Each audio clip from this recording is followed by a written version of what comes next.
Reputation. Every business has one, and in today's always-on world, it's more important than ever, especially when it comes to keeping your business and customer data safe.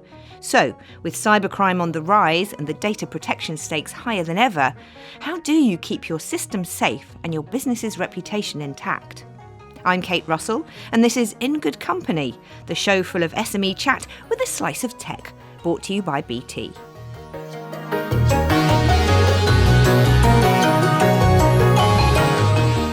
If you have a big purchase to make, you're not going to just hand over a stack of cash to a stranger in the street. The likelihood is you'll go online first, check customer reviews, and make sure the business you're dealing with is 100% above board. The reality is, when it comes to where we spend our money, reputation matters. We wouldn't put our hard-earned cash into the hands of someone we didn't feel we could trust. And we're more and more likely to say the same about the data we share too. Because every time we hear of a big data breach, we become that little bit more wary of the business we're sharing our details with. This was clearly shown in a study last year that found while 85% of customers trust banks with their personal information, 62% would drop them in a heartbeat if they suffered a data breach. So, reputation is everything in business. And most small and medium businesses seem to agree. Yet less than 23% would say cybersecurity is a big concern to them, according to KPMG. What makes even less sense is that a study by Zurich said that in 2017, almost 1 in 6 SMEs were victims of a cyber attack, and a fifth of those said it cost them over £10,000. I guess it's fair to say that cybersecurity is a bit like insurance in this respect. You'll never miss it until you need it, and then it's way too late. The good news is you're listening to this podcast, which means A, you're aware of the risks, and B, you're about to hear from some great experts to get you into cyber shape and safeguard your good reputation. What tech should you put in place, and how do you promote your security credentials to your customers? So, are my guests ready for the challenge? Well, we have a couple of great founders in here from an app called Flux. It's a digital receipts and loyalty card app. And we've got co-founders Veronique Barbosa and Tom Ray. Welcome to you both. Hi. Thank you for being here. And we've also, completing our trio of wonderfulness today, we have got security researcher Scott Helm. Hello. Hi, Scott. Thank you. Thank you for being here. It is a huge topic to unpack. You know, probably one of the single most keeps people up at night, I think, probably when they're running a small business. But let's find out a little more about you first, Veronique and Tom. Veronique, tell us about Flux, how it came about, and what exactly it is that you do. So 88% of our transactions every single day still occur in the real world. But the only way for us as consumers to keep track of exactly what we buy is on little pieces of paper. And in 2018, we think that's completely insane. So Flux is a platform that connects cardholders to retailers in order to liberate the data about what we're actually buying, that blueberry muffin or that soy flat white, so that we as consumers can finally see that data as valuable, whether it's for expensing or nutritional tracking or even crediting loyalty points. Literally, Tom, your business is just about data. You know, the data is the key to it all. What have you had to do in order, security-wise, to sort of shore up that situation? And not only from the point of view of your customers having confidence, but also from you having confidence that it's safe? Yeah, our business is all about data, and the data we have is incredibly personal. It's your purchase history. It's really important to our customers that that's treated correctly. And that's why right from the beginning we knew this was the case. Right from the beginning we knew that we were probably going to need to be a regulated company. And so we built our data to be segregated and safe. So we keep everything as separate as we possibly can. We keep things in small contained units so that you're minimizing the risk of each individual part. And the whole thing about security for us is you build layers on top of each other. So you don't rely on one really expensive, really great security product that if it fails, everything goes wrong. You build them up so that if you have one thing that goes wrong, there's another thing that's going to save you. There's a thing behind that that's going to save you again. Scott, let's bring you in. You are one of the fabled penetration testers, I believe. But you do a lot more than that. You're a security consultant, so you spend a lot of time going around looking at people's systems, telling them where the holes are. What do you think, in general terms, small and medium-sized businesses, when they're dealing with a lot of data, a lot of customer data, and it's key to their business, what are the key steps they need to take? This is one of the places where many companies fall down. So things like controlling who has access to data. I've been in many different companies where they have like a very flat kind of infrastructure, and a member of staff gets access to the system, and the system is like all encompassing for absolutely everything. So things like basic data controls, the number of people that you can reduce that down to that have access to data, the smaller your risk surface. Make sure that data is siloed. Don't have, one database to rule them all, as it were.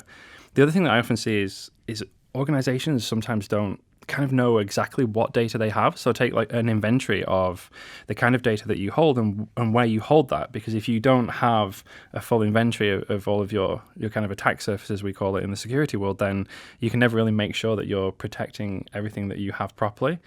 And often I spend a lot of time doing education as well in my consultancy work. Finding problems after they've occurred isn't as helpful as building a system or making sure that the problems don't happen in the first place. So I do a lot around education as well.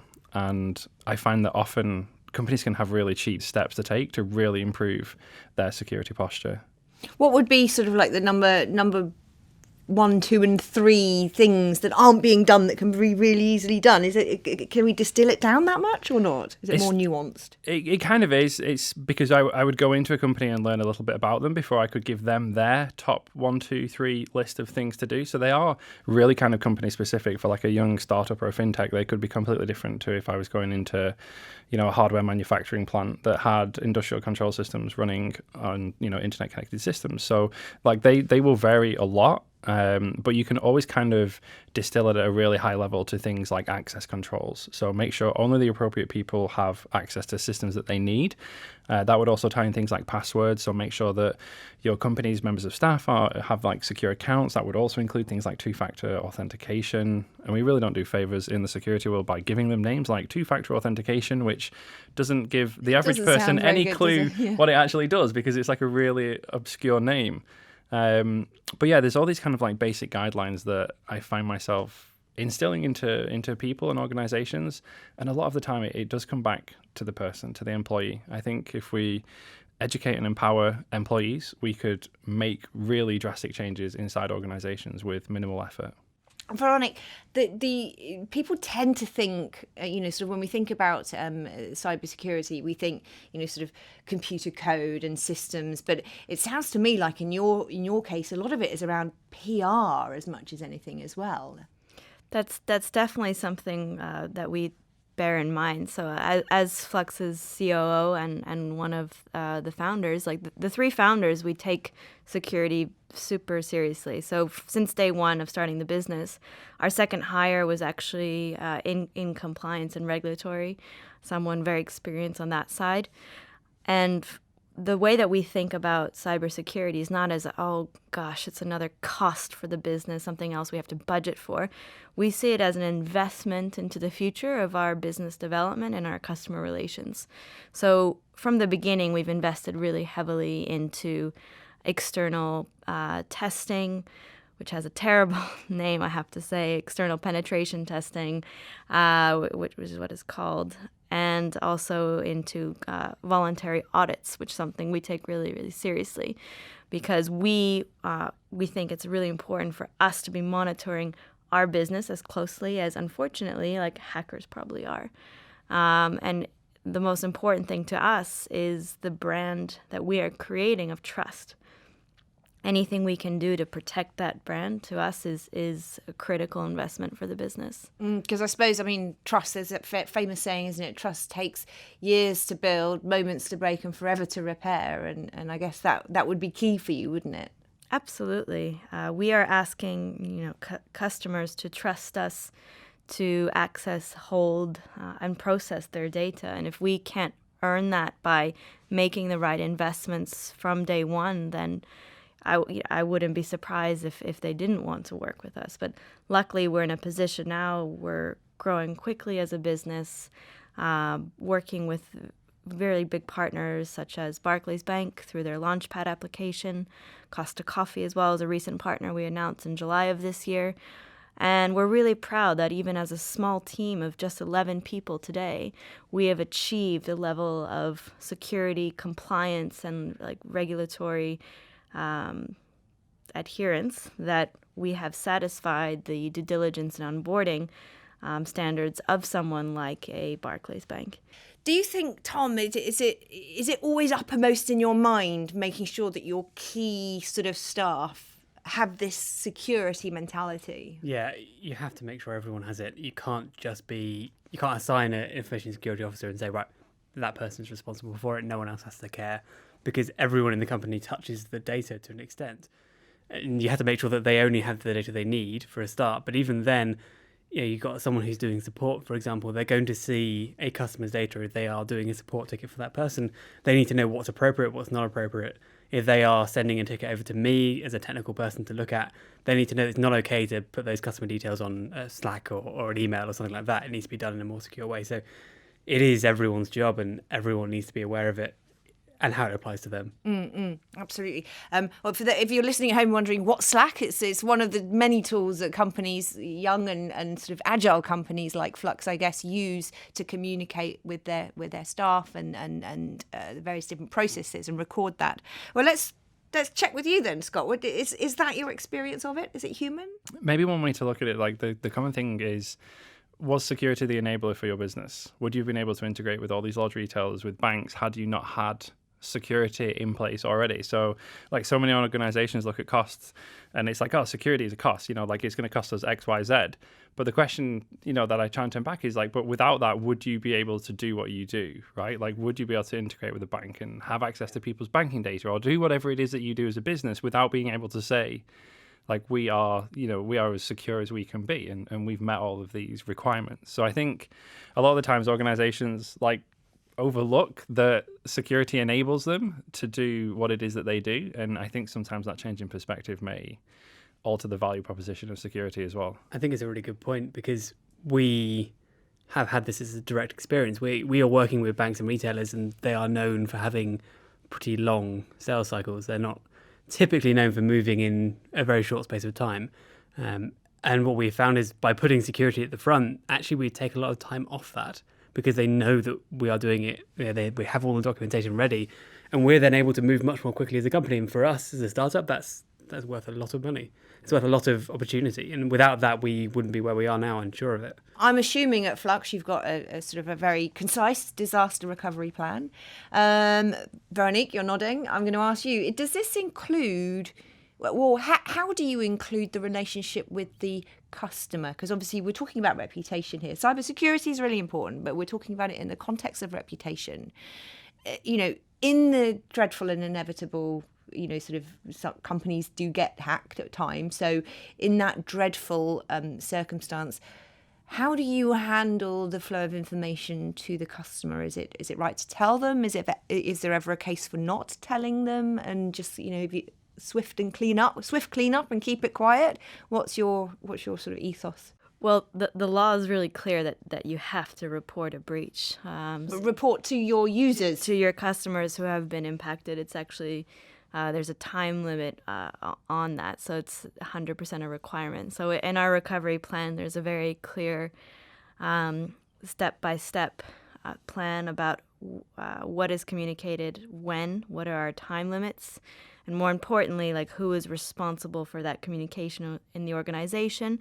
And we would also have a responsibility, if that were ever to occur, to report that within a closed time frame also to the ICO. We have a very detailed plan on how to handle it, and we've actually had to rehearse part of it. So as part of our onboarding and compliance checks with some of our partners, one of the requirements is actually to do like dummy tests of like what would happen if part of your systems went down. How quickly do you recover? How is the customer service impacted? How might you communicate? So we've actually had to test that, and that's should be quite common. I think going back to practical tips for other SMEs looking to improve or test their plans, like there's nothing better than doing a dry run, right? It's the reason we do fire drills. I think we should do more cybersecurity drills as well. Is that something that you're finding, Scott? Are people sort of doing drills for these now? It's in highly and more regulated industries. This is like a fairly typical thing, but if we take a step back and look at the broader spectrum, it's not something that is happening as much as it should. And honestly, most of the time, I would expect an organization to not have like an incident response plan or a disaster recovery plan. So it's something that we absolutely need. There's a reason it's in these like highly sensitive and regulated industries, is because it's a really good practice to have. But I think sometimes people are just a little bit put off and they're like, hey, wow, incident response plan, like this sounds like some big document that we're going to have to do loads of stuff on. And you know what? If you have a one-page incident response plan with a few bullet points and tips and contact details, that's better than none. So any step that we can take in the right direction, even if it's just acknowledging that you need one, right? We're one step closer to being in a better position than where we are without one. So I think it's something that we need more of. I mean, incident response plan sounds like it should be written by a lawyer, right? It sounds official and scary. It really isn't. I can write one, it's fine. And by having one, you actually take a huge amount of stress off yourself. So if I discover something that's wrong with our system, it's a very stressful thing, right? And as a technical person, my focus is on what's technically gone wrong, what do I need to do to fix it or stem the flow? And I'm not necessarily thinking about the customer, which is what I should be doing. And the reason why we have that response plan is that then I know who to phone, who to get involved, and there is someone whose job it is to go, right, how do we communicate this to the customer? When is the right time? Do we need to talk to the FCA? Do we need to talk to the ICO, whoever it happens to be at that, for whatever incident it is? And that takes a lot of the stress off me because I know that that's being handled. Could publishing your, go back to the idea we were just talking about, publishing your disaster recovery plan, at least the steps of it on your website, could that potentially even be like putting up a this house is alarmed box outside your house? I mean, it shows the cyber criminals that you've got Something security at the forefront, right? Essentially, I mean, Scott, you correct me if I'm wrong here, but certainly from our experience, the majority of the threats we're seeing are automated rather than manual. So if I look at my console, we have software that detects attacks, of course. If I look at those logs, where they have 15, 20, 30 a day, and these are not people these sat are there. attacks that you're getting. These are attempted attacks. So these are not sophisticated people sat there thinking, how am I going to hack Flux? It's scanning for common problems in websites. So there's a lot of known vulnerabilities. They get patched, and so if you update your software, it's not an issue. Tip number one: make sure your software is always up to date. It's boring, but it will save you a lot of the time. But the people will sit there and they'll scan the entire internet for machines with these problems, and then they'll automate that attack. And so actually, these aren't people who are looking for you as an individual or you as a company. They haven't seen your ad and gone, yeah, there's something there for me to get. They're just looking for a generic target. And so by making yourself less visible or less vulnerable, they will move on to the next generic target. Another point that I think is really practical and potentially useful for the SMEs listening is the UK government actually provides like a really basic tool you can pay only a few £100 for to get certified with Cyber Essentials. It's something Flux did voluntarily a little while ago. It's seen by some in the industry as like the first steps towards a full-blown security accreditation, but Cyber Essentials is a really easy to use checklist and tool to basically take yourself and your business through the basics of cybersecurity. I'd highly recommend it. The good news is that the tools available to small companies have gotten really good. It used to be that that very mature company, they had good security because they could afford it, and that no one else could, and that's just not the case anymore. The tools are great, they're cheap, you really can protect yourself in a really meaningful way. The stats that I mentioned at the top of the programme, they really do astound me. The fact that, for so many businesses, small and medium-sized businesses, the risks are very high. Their experience of cyber attacks is frequent, common, not uncommon, shall we say. We don't want to scare our listeners, but it's not uncommon. And yet it's tremendously low down on the list of priorities to sort out. Yeah. I think this is really visible in my experience. So like all the more traditional companies that have existed for a very long time are kind of approaching this as like a new era, the new era of cybersecurity. And whilst it's been around for a few years, that's still like a really new thing for many companies to take on board. I'm a founder of a startup myself. We launched and took investment last year, and for me, obviously being a security person anyway, but looking at it from like a recent founder's perspective, it's almost kind of part of the starting out venture. So security nowadays for a company would be something that was ingrained right from the beginning, whereas for existing companies and companies that have been around for many years, they're kind of trying to retrofit that into their existing business and practices. So I can appreciate in some circumstances how that's a lot more difficult for an existing company to try and make that cultural change to introduce that, rather than a small startup like us with 4 people where we can do that right at the beginning with minimal cost because we're so small and young. If I got a ransomware message come up on my computer, my gut instinct would be pull the cables out, like, turn the machine off. And I think everybody would, right? Is that, I mean, I don't know if you've had any training or experience, Veronique or Tom, in this, but that would be my gut reaction. So natural reaction the internet is potentially going to hurt me. I'm just going to disconnect from it. Wrong thing to do? The disconnect part is good. So if it's a laptop or a computer, like pull out the network cable, or if it's on Wi-Fi, turn it off. Because at that point then, you've contained the incident. So if you've got malware on your laptop, it's a particular strain of ransomware, something like that, it's encrypting stuff, it now can't spread. Particularly for ransomware, we would say don't turn the device off. If that device is already lost, then that's fine, but actually keep it powered on and just make sure it can't spread. So you've contained it. One of the things that I advised a few friends and companies around me when the whole WannaCry thing and the ransomware over the last year or two started to really take off was to just put together like a really brief email to send around to the whole company and say, hey, look, like we're seeing ransomware attacks in the wild. They're on the increase. These are the kind of traits and things that you can look for. Here is like step 1, 2, 3 if you think that you've been hit by ransomware. Number 1 was disconnect it from the network, either unplug the cable or take the Wi-Fi and turn it off. And just like email blast that to the company. We've seen a particular threat. We may face this, it's on the rise. Here are literally like just a couple of quick tips. And that could be the difference between one of your employees getting ransomware on one laptop and potentially maybe your like whole corporate network being ransomware. Yeah. From a single email with a couple of tips and pointers for people. Just to have it in their minds if it happens, and have them thinking about the stuff they're clicking on. Scott, without naming any names, obviously, because I don't want to embarrass anybody, can you give us any examples of companies that didn't get it right and what the consequences were of that? Again, without wanting to kind of over dramatize or have it to be too scary, this could be the difference between existing and not existing as a business. There have been cases in the past, one where I was directly involved, where after a breach, a company was not able to recover. Their systems were impacted. They had to take their website down. They sold exclusively online. They weren't an e-commerce platform. They were an intermediary, but they sold exclusively online. And being down for close to 2 weeks was such a large impact on their revenue, of course. And when they came back up, they just couldn't achieve like their previous sales stream. I guess people had found alternatives that they just stuck with. People had lost faith, maybe. Their reputation had been damaged, and people were like, well, they've been down for a couple of weeks, they've had a data breach, maybe we should move to a different provider, a different website.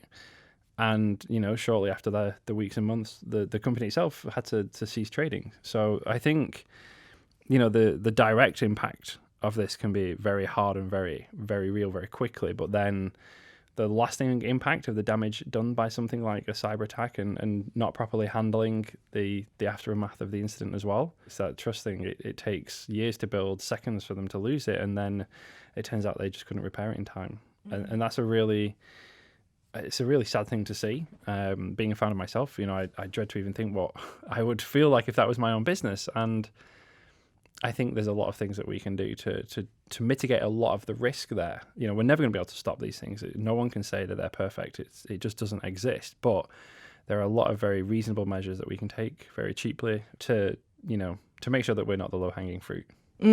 Well, that's it, isn't it? I mean, I guess it's like your own neighbourhood security. If you go out and leave your front door wide open and all your valuable goods on display, and your neighbour's well secured with nothing showing, then you are going to become the obvious target. criminals have an ROI. We keep talking about our ROI and security as a business, and criminals have an ROI in their activities as well. And, once you can tip the equation the other way, then, you don't have to be unhackable.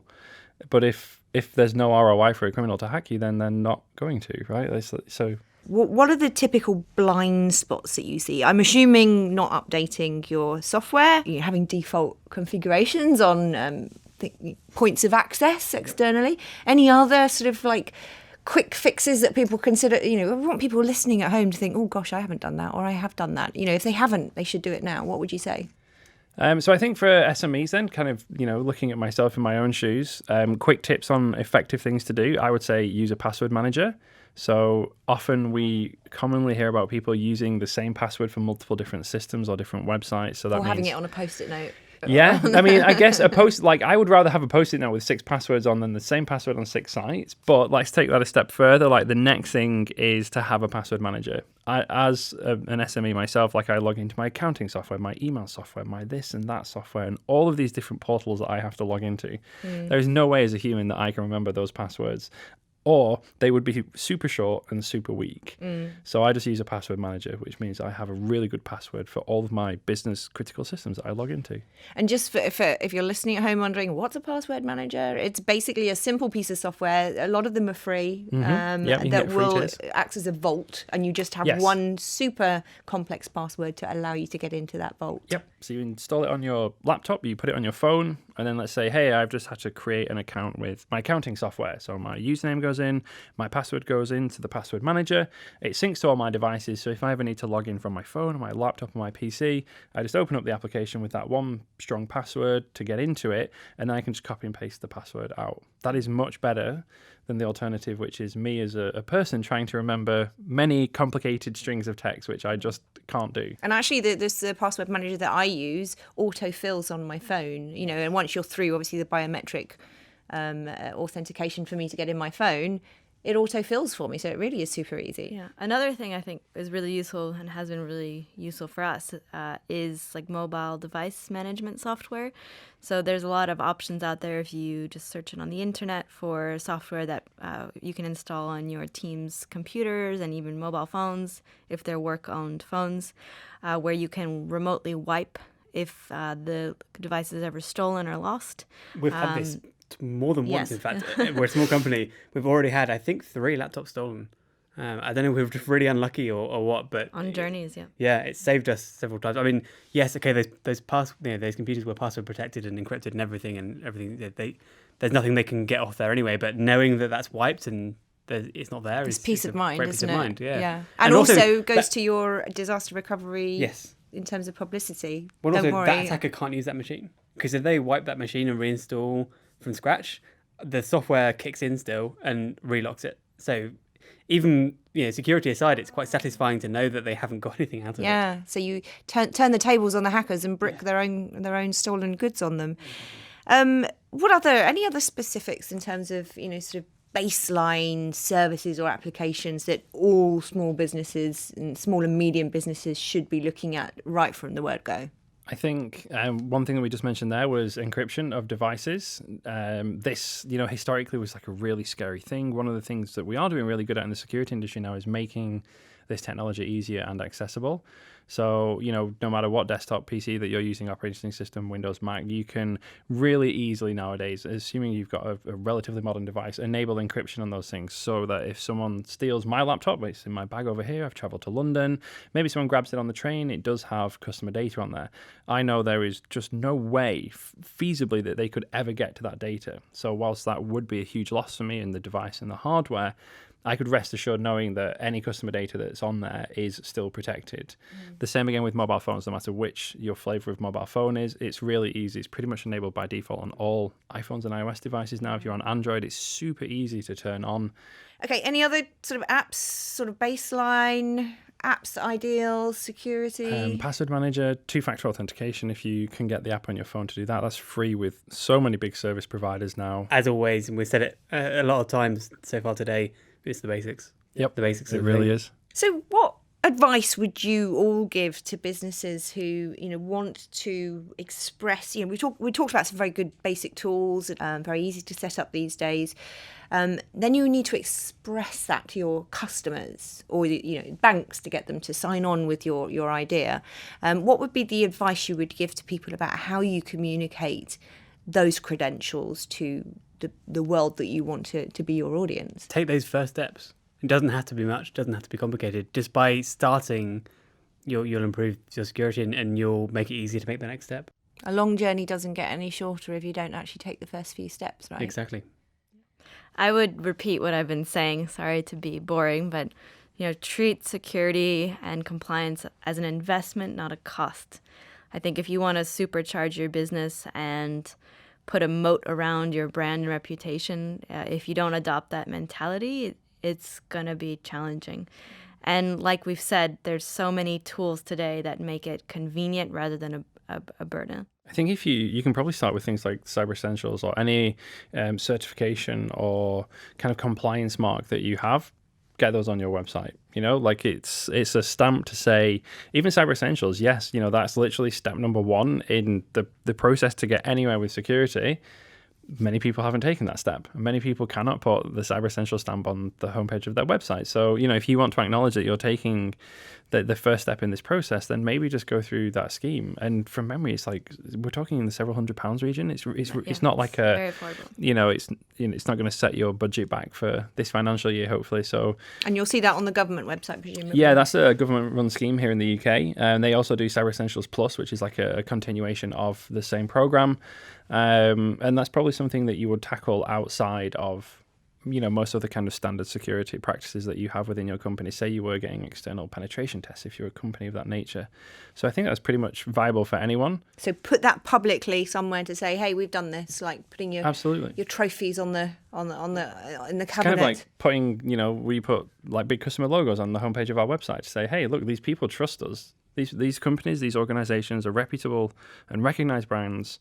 And they're working with us because they trust us, because we have a good reputation and we've proven to them that we can operate in a method in which they can trust. So I think that's probably kind of a similar, along a similar line, really. Yeah, absolutely. I mean, the things that have really sort of stuck out for me, and I guess I hear these again and again, but they've been reinforced by this conversation, change the admin settings on, so many routers you see have just got sort of like the admin name, and anybody scanning your routers from outside will know that you probably haven't gone in and changed the password because your router name is factory default. Password managers, making sure that you shore those up. I think the Cyber Essentials is, if you're sitting at home listening to this thinking, where do we start? That's got to be number one. Go to that website, and that will probably inform a lot of your other thinking or the next steps you take. Don't panic, and make sure that you have a disaster recovery plan in place, ready to put into action and even practice it. Maybe not around dinner or on a Sunday evening, because I think the family might think that was a bit weird. But listen, I'm sure we've given our listeners so much to think about. I want to thank you all so much for your time and sharing your tips and your expertise. It might feel like a lot for you at home, a lot of work getting your cybersecurity up to speed and ensuring that your business is compliant with data protection regulations. But you could also view it as a chance to streamline your systems and processes. If you get your data sorted out and what you're storing and why you're storing it, you could find it helps clear out the digital trash and make your reputation as polished to a high sheen as it can possibly be to attract new businesses. Thank you so much. Great company we've had in the studio today. To Tom, to Veronique, and to Scott. And thanks to you as well for listening. If you've enjoyed this episode, please do give us a shout out on Twitter. You can tag us in on @BTBusiness and let us know what you found most useful. We do love hearing from you. That's all from me, Kate Russell, in good company. For more insights, help and advice on staying protected in business, head to bt.com/stay protected. And don't forget to check out our other podcasts in this series of In Good Company. Goodbye.